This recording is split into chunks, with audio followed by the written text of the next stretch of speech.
அதாவது as I predicted, நீங்க போன வீடியோ பார்த்துனாலே தெரிஞ்சிருக்கும். நான் சொல்லியிருப்பேன், வெஸ்ட் இண்டீஸ் ஃபர்ஸ்ட் பேட்டிங் பண்ணா சான்ஸே கிடையாது. ஏன்னா அவங்க கிட்ட டிஃபெண்ட் பண்றதுக்கு bowling weak. West Indies chase பண்ணாதான் ஒரு சான்ஸ் இருக்கு அப்படின்னு சொன்னேன்.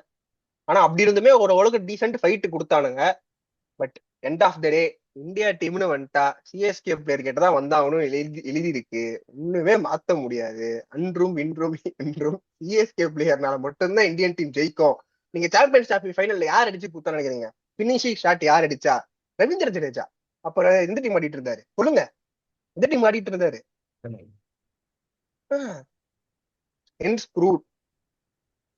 அப்புறம் 2024 T20 வேர்ல்டு கப் ஃபைனல்ல தூபே அடிச்ச நாக், அவர் எந்த டீம் ஆடிட்டு இருக்காரு? சென்னை. இந்தியா டீம்னு வந்துட்டா சென்னை சூப்பர் கிங்ஸ் கிட்ட உண்மையிலே ஃப்ரெண்ட்ஸ். ஏய் அதுக்கப்புறம் அதாவது சில வார்த்தைகள்லாம் கண்ட்ரோல் பண்ணிட்டு இருக்கேன். என்னன்னு தெரியல, நேற்று நைட்ல இருந்து இதுவே திரும்ப திரும்ப ரிப்பீட்டடா பேசிக்கிட்டே இருக்கேன். என்ன பிரச்சனைனா, एक छक्के मारने वर्ल्ड कप नहीं जीतेगा. ओ somebody hey guys, யாராவது ப்ளீஸ் கண்ட்ரோல் பண்ணுங்க, கண்ட்ரோல் பண்ணுங்க. என்னது where will you place in place of Abhishek Sharma? அரே वाह in place of Tilak Varma? अरे कुछ भी हो सकता है. अरे क्या मतलब बात करे यार तुम. பாக்குற ஏய் வைடா, அபிஷேக் சர்மா பிளேஸ்ல ஆட வைடா.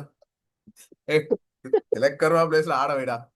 ஏய் ஹர்ஷித் ராணா பிளேஸ் எல்லா பிளேஸும் எடுத்துக்கிறேன். தலைவன் மட்டும் தானே ஆடணும் உள்ள. 97 ஃபைனலி ஒரு 97க்கு ஒரு முதலா ரெகக்னைசேஷன் கிடைச்சிருக்கு. That too from wicket keeping batsman from India. நினைச்சு பாருங்க guys. who's representing Chennai Super Kings. அதான் சொல்றேன் சில வார்த்தைகள். ஐயோ திரும்ப திரும்ப ஏக் சக்கேது மாறினேன் வேர்ல்ட் கப் நை ஜீத்தேங்க கைஸ். ஸோ அதான் அதான் அதான் எண்ட் ஆஃப் த இதுல வந்துட்டு இதுதான். ஸோ ரெஃபரன்ஸ் புரியாதவங்க கமெண்ட்ல என்ன ரெஃபரன்ஸ் கேளுங்க, நாங்க ரிப்ளை பண்ணுவோம். எல்லாத்துக்கும் புரியும் தான். அதான் கம்பீருக்கு வந்துட்டு ஏதாவது சிரிக்கிறதா அழுகிறதானே தெரியாம இருக்கும். சஞ்சு சாம்சன் அவன் பேர் என்ன? திலக் வருவாங்க. அவர் பேரு திலக் வருமா இந்தியன் கேப்டன். அவர் பேரு இதான் வரும்டா. வானோ பூமி திரும்ப சூரியகுமார் யாதவ். அவரு அவர் வந்துட்டு பவுக் பண்ணிட்டு இருந்தாரு மேட்ச் முடிஞ்சதுக்கு அப்புறம். நல்ல வேலை. நான் கூட என்ன நினைச்சேன்னா, சரி மூஞ்ச எங்கிட்டு கொண்டு போய் வச்சுப்பான் அப்படின்னு தெரியாம தான் இருப்பாரு. மாப்பிள்ள என்னால உங்க மூஞ்ச பார்க்கவே முடியல மாப்பிள்ள அப்படின்னு சொல்லிட்டு நான் குனிஞ்சு காட்டவா குடிச்சு காட்டும். சந்தோஷம் சொல்லுவான். நான் வேணா அதாவது ஃப்ரெண்ட்ஸ் ஒன்னும் இல்ல ஃப்ரெண்ட்ஸ். ஃப்ளவர் கிளாப்ஸ் வாங்க சஞ்சு சாம்சனுக்காக நம்ம இப்போ ஒரு ஃப்ளவர் கிளாப்ஸ் பண்ணிடலாம். Okay that's it. என்ன பிரைஸ். அதுக்கப்புறம் பவுலிங்ல எல்லாருமே வந்துட்டு இந்த 19th ஓவர் இந்தியா எப்படி போட்டாங்கன்றத பத்தி பேசிக்குவோம் கைஸ். 6 ரன் 21 ரன்ஸ்க்கு பேஷ் பண்ணப்பட்ட ஹர்ஷ்தீப் சிங் 19 ஓவர்ல சூப்பரான ஒரு ஓவர், கம்பேக் ஓவர். அந்த ஓவர்ல என்னதான் கேட்சே டிராப் பண்ணியிருந்தாலும் வெறும் 6 ரன் கைஸ் அந்த ஓவர்ல. அதுக்கு அடுத்த ஒரு பும்ராவை வந்துட்டு பாலே 6க்கு போயிருந்தாலும் லாஸ்ட் 2 பால்ஸ் வந்துட்டு சரியான கம்பேக்கு. எப்படி சொல்றது, கிட்டத்தட்ட அதுவே வந்துட்டு ஒரு 10-15 ரன்ஸ் கம்மி பண்ணிடுச்சுன்னு சொல்றேன் கேட்டா. அங்க வந்துட்டு அவனுக்கு ஈஸியா ஒரு 4 ஓவர் சிங்கிளோ, அந்த முன்னாடி ஒரு 6 ரன்னுக்கு பதிலாக பிளஸ் ஒரு 6 ரன்னோ அப்படி கிடைச்சிருந்தா ஒரு எக்ஸ்ட்ரா இனியாலும் ஒரு 11 ரன்ஸ் இருந்திருப்பானுங்க. கடைசி ஓவர்ல ஷுவரா ஒரு 18 ரன்ஸ் தேவைப்பட்டிருக்கும். ஓகேவா, சிவம் துபை அடிச்சு அந்த 2 4 சேர்த்தா கூட.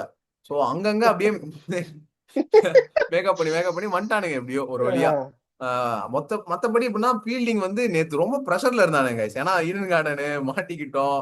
அவனுக்கு வந்துட்டு இந்தியா டீம்னால அந்த ப்ரெஷரை ஃபீல் பண்ண முடிஞ்சுச்சு. பட் பேட்டிங்ல வந்துட்டு ஓரளவுக்கு அதை நலிஃபை பண்ணிடுச்சு தான் என்ன கேட்டா சொல்லணும்.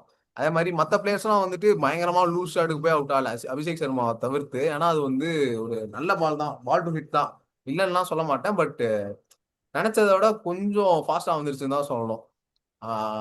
இன்னொன்னும் ஸ்டெம்ப் லைன்லயே வச்சனால மாட்டிக்கிட்டான் அவன். ஆனா மத்த பேட்ஸ்மேன்ஸ் எல்லாம் பாத்தீங்கன்னா இன்டென்ட்டோட போய் தான் அவுட் ஆனாங்க. லைக் இஷான் கிஷானே பார்த்தோன்னா பவுண்டரிக்கு அடுத்த பாலே அவுட் ஆனா. திலக் வர்மா ஆல்சோ அப்படிதான் அவுட் ஆனா. சோ அது வந்து பிரச்சனையாவே தெரியல. சூரியகுமார் யாதவ் பத்தி பேச வேணாம் அந்த வீடியோல. இந்த வீடியோல ஃப்ரெண்ட்ஸ், சூரியகுமார் யாதவ் பத்தி நாங்க பேசலாம். சரி, கேப்டன் பத்தி பேசலாம. மொத்த இது வந்தோம் அப்படின்னா, எனக்கு என்னமோ என்னன்னா வருண் சக்கரவர்த்தி கொஞ்சம் ஓவர், அவன் எனக்கு தெரியல ஒன்னு அவனை ரீட் பண்ணிட்டாங்களா இல்ல ஓவர் கான்பிடன்ஸா இருக்கானு தெரியல ஃப்ரெண்ட்ஸ். என்னன்னா நான் தானே நம்பர் ஒன் பவுலரு. நீங்க பாத்தீங்கன்னா அந்த சவுத் ஆப்பிரிக்கா மேட்சுக்கு அப்புறம் எல்லா மேட்சுமே அடிதான் வாங்கிருக்கிறான். இந்த மேட்ச் வந்து முதல் ஒரு சூப்பரா போட்டான். அவன் தான் பிரேக் டூவே கொடுத்தான், ஃபர்ஸ்ட் விக்கெட் எடுத்தான். அதுக்கப்புறத்துல இருந்து பாத்தீங்கன்னா இன்னைக்குமே அவன் அதிகமா எக்ஸ்பென்சிவா தான் போயிருப்பான். அது என்ன ஃப்ரெண்ட்ஸ் நினைக்கிறீங்க? அவனை ரீட் பண்ணிட்டாங்கன்னு நினைக்கிறீங்களா ஃப்ரெண்ட்ஸ் இல்ல என்ன சொல்றீங்க? நீங்க என்ன யாராவது நினைக்கிறீங்க வந்து, சொல்லுங்க. நான் வந்து கிரிக்கெட்ல ஆட தெரியாதுதான் எனக்கு. ஆனா யாராவது வந்துட்டு நீ யாரா வருண் சக்கரவர்த்தி எப்படி பேட்ச் பண்ணணும்னு நீ சொல்லுவியா அப்படின்னு நினைச்சீங்கன்னா நான் சொல்லுவேன்டா. அவனோட பால் வந்து அக்ராஸ் பண்ணனா மாட்டிப்ப. ஆனா அவன் போடுற பால்ல அவன் ஸ்பின்னர், மிஸ்ட்ரி ஸ்பின்னர் அவனுக்கு பேர் தானே தவிர்த்து அவன் ஒரு பேட் கமின்ஸ் கைஸ். அவன் வந்து பேருக்கு தான் பவுலர், மற்றபடி அவன் பவுலர் கிடையாது. ஆனா பேட்ஸ்மேனும் கூட அப்படின்றது பேட் கமின்ஸுக்கு இந்த இடத்துல கரெக்டா இருக்கும். பட் என் தலைவன் பவுலரே கிடையாது அப்படின்ற மாதிரி ஸ்பின்னரே கிடையாது. இந்த இடத்துல அவன் என்ன பண்ணுவானா, லைக் ஸ்டெம்ப் டு ஸ்டெம்ப் போடுறாங்க. ஸ்ட்ரெயிட் பேட் தான் நீ போடணும் அவனுக்கு. அதை சூப்பரா பண்றானுங்க. பிரீவிஸ்லாம் தரைய பார்த்துட்டு அடிக்கிறேன் அப்படின்னு சொல்லிட்டு அது அடிச்சுக்கிட்டு இருக்கான். நான் செம இது கைஸ், அக்ராஸே போலயே நீ. அவன் அடிச்ச எல்லா சிக்ஸுமே எங்க போச்சுன்னு சொல்லு. வருண் சக்கரவர்த்தி அடிச்ச சிக்ஸ் எல்லாமே long on either long off straight. Either leg சைட்ல போனதெல்லாம் எங்க எப்படி போட்ட பால்னா ஃபுல்லர் லென்த், இந்த காலு கிட்ட குத்துற பாலை மட்டும் தான் அவனை இங்கிட்ட அடிச்சிருப்பானுங்களே தவிர்த்து லென்த்ல பிச் பண்ண எந்த பாலையுமே வந்துட்டு லெக்ல சிக்ஸ் இழுத்துருக்க மாட்டானுங்க. ஏன்னா அவனுக்கு வந்துட்டு பெருசா பவுன்ஸ் இல்ல. இன்னொன்னு ஸ்ட்ரைட்டா ஸ்டெம்ப் லைன்ல தான் அட்டாக்கே பண்றான். ஃபுல் இதுமே ஒரு 24 பால்ல 19 பால் கண்டிப்பா ஸ்டெம்ப் லைன்ல தான் இருக்கு. 5 பால் தான் அங்கிட்டு இங்கிட்டு வெளில தள்ளி போடுறது இந்த மாதிரி போடுறானே தவிர்த்து. சோ அவனோட ஈஸி பிளானை வந்துட்டு வருண் சக்கரவர்த்தி ஈஸியா வச்சுட்டாங்க. Straight bad. வருண் சக்கரவர்த்தி ஃபுல்லாவே ஸ்ட்ரைட் பேட் மட்டும் தான் போட்டுட்டு இருக்காங்க. அதுக்கப்புறம் பேட்டிங், வெஸ்ட் இண்டீஸ் பேட்டிங் ஆப்வியஸா சூப்பரா இருந்துச்சு. ஆனா இன்னும் ஒரு 10 ரன் ஷார்ட் தான் நான் சொல்வேன். ஆப்வியஸா அவனுக்கு ஏன்னா வந்துட்டு எப்படி அவனுக்கு என்ன ரொம்ப ஷெல்குள்ள போயிட்ட மாதிரி இருந்துச்சு. அவனுக்கு பிளான் எப்படி, இந்த வேர்ல்டு கப் ஃபுல்லா அவனுக்கு பிளான் எப்படி இருந்துச்சு அப்படின்னா, நம்ம வந்து 10 ஓவருக்கு அப்புறம் 10 ஓவர் வரைக்கும் கொஞ்சம் விக்கெட் விடாம ஆடி ஆடி கடைசியில மொத்த விக்கெட் வந்து ஃபுல்லா போயிடலாம், ஃபுல் இது போயிடலாம் அப்படின்னு இருக்கும்போது, ஆனா என்ன பண்ணிட்டாங்க, ரொம்ப அந்த மாதிரி ஆடி ஆடி ஆடி ரன்னே வரல. லைக் லிட்டரலி அவங்க 10 ஓவர் அப்போ வெறும் 8 ரன் தான் ஆடிட்டு இருந்தானுங்க. அதாவது 10 ஓவருக்கு 80 ரன் அப்படிதான் ஆடிட்டு இருந்தாங்க. சுத்தமா ரன்னே வரல. அதுக்கப்புறம் கொஞ்சம் கொஞ்சமா ஆக்சிலேட் பண்ணி அந்த ஹர்ஷ்தீப் சிங் அந்த ஒரு பெரிய ஓவர், அந்த வைடு ஃபோர் எல்லாம் போயிருக்கும். அதுலதான் அவங்க திருப்பி வந்திருப்பானுங்க. அந்த ஓவர் ஹர்ஷ்தீப் சிங் சூப்பரா போட்டிருந்தான் அப்படின்னா 180 எல்லாம் வந்திருக்காது. ஒரு 180 அந்த இதுல சொல்லிட்டு இருப்பானுங்க ஈஸியா. 185 தான் வந்திருப்பானுங்க. அந்த ஒரு 21 ம் ரன்ஸ் போல ம் அப்படின்னா ம். கூட. அதே மாதிரி எல்லா பவுலர்ஸும் நல்லா தான் பண்ணாங்க. ஃபீல்டிங்ல மட்டும்தான் கொஞ்சம் இன்னும் பெட்டரா பண்ணிக்கலாம். ஏன்னா இந்தியன் ஸ்டாண்டர்டுக்கு வந்துட்டு அது கம்மி தான் சொல்லி ஆகணும் கண்டிப்பா. ஏன்னா இது போல நாள் பயங்கரமா ஏய், இது பண்ணிட்டு ஆனா ப்ரெஷர்ல விட்ட மாதிரி தான் இருந்துச்சு ஸ்டாண்டர்ட் விட எனக்கு. அபிஷேக் சர்மா வந்து அவன் அவன் வந்து எப்படி ஆயிட்டான்னா, சூப்பர் ஸ்டாரா அபிஷேக் சர்மா சூப்பர் ஸ்டார். இப்ப இந்த T20 லைன் அப்ல அவனை பாக்குறதுக்கு, அவன் சிக்ஸ் அடிக்க பாக்குறதுக்குன்னு இருக்காங்க, ஆடியன்ஸ் வராங்க, ஃபேன்ஸ் வராங்க. ஆனா அந்த எக்ஸ்பெக்டேஷன் அவன் வந்து எப்படின்னா லிட்டரல் ஒண்ணுமே இல்லாம ஆக்கிட்டான். அவன் வந்து எப்படின்னா எல்லா பாலும் டக்கு டக்கு டக்கு அவன் பேட்டிங் வரும்போது எப்படி இருக்கும்னா, ஐயோ அவுட் ஆயிடக்கூடாதுப்பா, நம்ம திருப்பி எழுதக்கூடாது. அவன் அந்த ஃப்ரீ ஃப்ளோயிங்கா பேட்டை விட மாட்டான். இப்ப அந்த இது வெஸ்ட் இண்டீஸ் கூட அவுட் ஆனால அது கூட, அது பழைய அபிஷேக் சர்மாவா இருந்தா கிளியர் பண்ணிருப்பான். அது ஷார்ட் பால் தான், அடிக்க வேண்டிய பால் தான். பட் அவன் ப்ரெஷர்ல இருக்கிறதுனால சரியா டைம் பண்ண முடியல. மேல பேட் இதுல போட்டிருக்கும், கீழே போட்டிருக்கோம், கரெக்டா கேட்ச் போயிருக்கும். அதே மாதிரி அபிஷேக் சர்மா பயங்கர ப்ரெஷர்ல இருக்கான். எல்எஸ்சியோட அபிஷேக் சர்மா ஒரு மேட்ச் ஆடி இருப்பான். பாலே ஷாருக் தாக்கூரோட அந்த மேட்ச் அது. ஃப்ரெண்ட்ஸ் உங்களுக்கு யாருக்கெல்லாம் ஞாபகம் இருக்கோ தெரியல. ஆனா இவனுக்கு 300 ஞாபகம் இருக்கும். 300 அப்படின்னு சொல்லிட்டு நினைச்சு பார்த்தா சர்துல் தாக்கூர் அபிஷேக் வந்து 4 விக்கெட் அந்த மேட்ச்ல ஷர்துல் தாக்கூர். ஓகேவா? சோ என்ன மேட்ச் கான்டெஸ்ட்னா, அபிஷேக் சர்மா இதே இடத்துல தான் விக்கெட் எடுத்திருப்பான். ஏசியா கப்லயும் சரி அபிஷேக் சர்மா இதே இடத்துல தான் அவுட் ஆயிருப்பான். அதே மாதிரி ஒரு முக்கியமான மேட்ச் பெங்களூர் கூட நடக்கும். அந்த மேட்ச்ல அபிஷேக் சர்மா இதே இடத்துல தான் கேட்ச் கொடுத்திருப்பான். சோ நீ லென்த்தா போடுற அப்படின்னா எய்தர் அவன் வந்து மிட் விக்கெட் போறான், இல்லாட்டினா இந்த சைடு தான் டார்கெட் பண்றான். அவன் அதே இடத்துல எப்படி சொல்றது, அவனோட ஸ்ட்ரென்த்துக்கே தான் அவனை போட்டு அடிக்க விடுறானுங்க. நல்லா பாத்தீங்கன்னா ஆஃப்லயுமே வந்துட்டு இறங்கி வந்து ஆஃப்ல வந்துட்டு ஸ்லைஸ் பண்றப்போ அவனுங்க கரெக்டா ப்ரொடெக்ஷன் போட்டுறானுங்க. டீப் கவர்ஸ்லயும் சரி, அங்கிட்டு டீப் ஸ்கொயர்லயும் சரி போட்டுட்டானுங்க. ஸோ அவனுக்கு அவனோட ஸ்ட்ரென்த்தை தான் வந்துட்டு அவனுங்க கொடுக்குறானுங்க. அவனுக்கு ஸ்பேஸ் கொடுத்து நீ அடிச்சுக்கோ, நான் வந்து உன்னை எடுத்துப்பேன், கிளியர் பண்றதுக்கு முன்னாடி உன்னை எடுத்துருவேன் அப்படின்ற ஒரு இதுக்கு தான் போறாங்க. ஏன்னா வேற ஆப்ஷனே இல்லை. பயங்கரமான ஒரு பவர் ஹிட்டரை வந்து நீ தடுக்கணும்னா அவன் ஸ்ட்ரென்த்துக்கு தான் நீ போட்டாகணும் அப்படின்ற ஒரு இதுக்கு உள்ள போயிடுறானுங்க ஆப்போனண்ட்டும். ஆனா அதே மாதிரி வெஸ்ட் இண்டீஸும் சூப்பரா பிளான் பண்ணிட்டு தான் வந்தானுங்க. டேரன் சாமி செட் டாக் இஸ் சீப் அப்படின்றதுக்கு ஏத்த மாதிரி இந்தியன் டீம் வந்துட்டு நல்லா பண்ணானுங்க. சோ இப்போ இருந்து ஸ்கைக்கு வந்து புரிஞ்சிருக்கும்னு நினைக்கிறேன் ஆனா ஏன் அந்த இது வெஸ்ட் கரெக்ட். இண்டீஸ் மட்டும் ஜெயிச்சிருந்தாங்கன்னு வச்சுக்கோங்க, சூரியகுமார் பேசுனது எடுத்து போட்டு போட்டு போட்டு டாக்கி ஸ்டீப்னு சொல்லி அவனுக்கு அடிட்டு அடிச்சிருப்பானுங்க. பாடுறா பே நீ பாடுறா இப்படி பேசுற பாடுறா, அவனுக்கு பேசாம அடிச்சானுங்க பாடுறா அப்படின்னு சொல்லி. Just miss friends. அதாவது ஒருத்தன் வந்து சூரியகுமார் அதை வந்து ஒன்னே ஒன்று மட்டும் கத்துட்டு இருப்பான் உள்ள உட்காந்துட்டு, எதுவும் பேசக்கூடாது. சஞ்சு சாம்சன் வந்து வந்துட்டு போவான். பாய் நான் வேணா திலக்குறமா கீழே அடிக்கிட்டா அப்படின்னு சொல்லி கேட்டு கேட்டு போவான் ஒவ்வொரு பாலுக்கும்.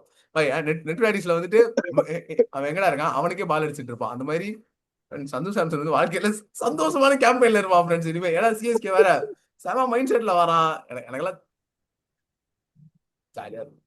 அவ்வளவுதான் ஃப்ரெண்ட்ஸ். ஸோ முத 4 பால் ஆளு கிடைச்சாச்சு, கடைசி 4 பால் என்னது ஆளு முதல் 4 கிடைச்சாச்சு. பால் கிடையாது ஆளு கிடைச்சாச்சா தம்பி? நாட் அவுட்ரா, அதாவது 20 ஓவர் ஆனாண்டா, 20 லிட்டரலி over. 20 ஓவர் ஃபுல்லா ஆனாண்டா.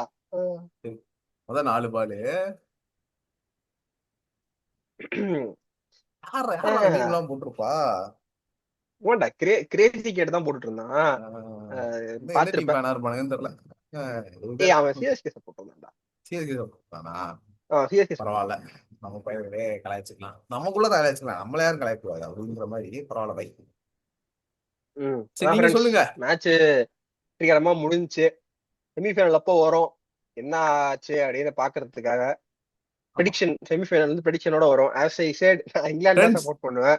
இந்தியா பயங்கரமா இருக்கு. 2 பேருக்கும் வந்துருச்சு செமிஃபைனல். நான் வந்து இந்தியா சப்போர்ட்டர், அவன் இங்கிலாந்து. நான் கூட 2 நினைச்சேன் சரி பேருக்கும் 2 பேருமே செமிஃபைனல்ல தோத்து போயிட்டு ஃபைனல்ல ஏதாவது 2 டீம் ஏதாவது ஒரு டீம் வராம போயிடும், மீட்டே பண்ண மாட்டோம், இங்கிலாண்டும் இந்தியா மீட்டே பண்ணான்னு நினைச்சேன். அதாவது பயங்கரமான இது. அந்த வீடியோ சேர்த்து வச்சு அந்த வீடியோ பேசிக்கிறோம். அப்ப இப்படி நடந்தா நினைச்சு பாருங்களேன், சூப்பரா இருக்கும்ல. அதாவது சவுத் ஆப்பிரிக்கா ஒரு பக்கம் திரும்பவும் வந்துடுறானுங்களாம், ஃபைனல் வந்து ரிவெஞ்ச் எடுக்கிறானுங்களாம் இந்தியாவை. எப்படி இருக்கும்? செமையா இருக்கும்ல. போன வேர்ல்டு கப் பார்த்தா டுஸ்டா நியூசிலாந்து சைலண்டா, இதெல்லாம் ஒரு டீம், இதெல்லாம் எரியா நைட்டு ஃபுல்லா ஓட்டிட்டு இருந்த. ஆனா ஹெவி பாசிபிலிட்டி நியூசிலாந்து பயங்கரமா இது பண்றதுக்கு சான்ஸ் இருக்கு. ஆமா வரோம் இப்பயே பேசிட வேண்டாம். ஆமா சரி, இந்த மேட்ச் பத்தி அவ்வளவுதான். அதே மாதிரி சூப்பர் மேட்ச் எல்லாருக்குமே வந்துட்டு பயங்கரமா. ஒருத்தவனா ரிடம்ஷன் ஆர்க்ல இருக்கான், இன்னொருத்தவன் வந்துட்டு பீக் டிஸ்கிரிமினேஷன்ல இருக்கான். யாருன்னு உங்களுக்கே தெரியும், 2 பேர் தான், கௌதம் கம்பீர், சூரியகுமார் யாதவ். சூரியகுமார் யாதவ் கூட எல்லார் மேலேயும் பெருசா ஹேட்லாம் இருந்தது இல்ல சூரியகுமார் யாதவ் மேல. ஆனா அவன் ஆட்டிடியூட் பார்த்தா எரிச்சலா இருக்கும் தவிர, ஆனா அந்த பிளேயர் மேல பெருசா ஹேட் இருக்காது. யாரோட வாயில இருந்து வருதுன்னு பாருங்க, ஹர்திக் பாண்டியா ஃபேன் வாயில இருந்து சூரியகுமார் யாதவ் ஆட்டிடியூட் பார்த்தா எரிச்சலா இருக்கும். 2026 சீரியஸா, அதாவது தோனி ஃபேன் போயிட்டு சார் அவங்க பாருங்க சார் கிரெடிட் எல்லாம் திருடுறான் சார் அப்படின்னு சொல்ற மாதிரி இருக்கு. அந்த மாதிரி ஆட்டிடியூட் பார்த்தாலும் எரிச்சலா வருது சார் அப்படிங்கிறான் ஹர்திக் பாண்டியா ஃபேன் வந்து சூரியகுமார் எரிச்சலா ஆகடா. அவன் வந்து சொன்னா ஃப்ரெண்ட்ஸ், ரெக்கார்டிங்ல இருக்கு அவன் எடிட்ல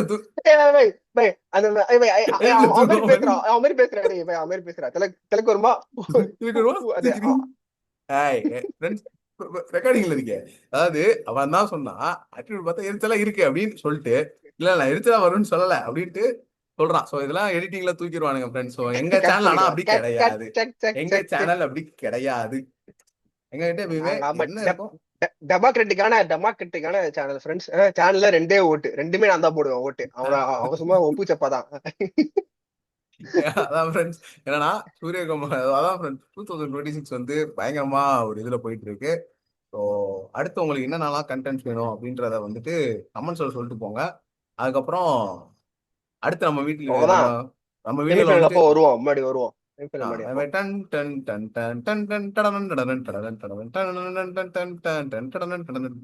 அந்த பிஜிஎமோட அடுத்து வந்துட்டு யார் யாரெல்லாம் சர்ச் ஹிஸ்ட்ரி, எல்லாரோட சர்ச் ஹிஸ்ட்ரியும் போடுறோம் ஃப்ரெண்ட்ஸ். யார் யாரெல்லாம் என்னென்ன சர்ச் பண்ணியிருக்காங்க. ஸ்டார்டிங் வித் ரியான் பராக். ஓகேவா? அதான் ஃப்ரெண்ட்ஸ் அடுத்த கண்டென்ட் பார்ப்போம். Stay tune. அது வரைக்கும் எங்க சேனலோட இருங்க. By by. ஃபைனல் சார்ஜ் பண்றத கமெண்ட்ல சொல்லிட்டு போங்க. 4 பேருக்குள்ளதான் சண்டையே. 4 பேர் தான். எனக்கு என்னமோ டிவிக்கே தான்.